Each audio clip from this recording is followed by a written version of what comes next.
Hello friends! Today we're going to learn how to draw. To get started, let's gather all the materials we need.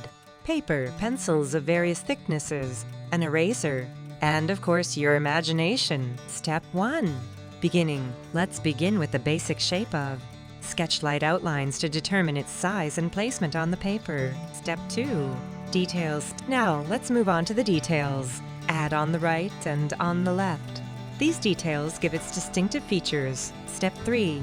Shadows and light. To make your drawing more three-dimensional, add shadows and light. Step 4. Finishing touches. Complete your drawing by emphasizing the contours of drawing. You can also add additional details to enhance its appearance. And there you have it. Your is ready.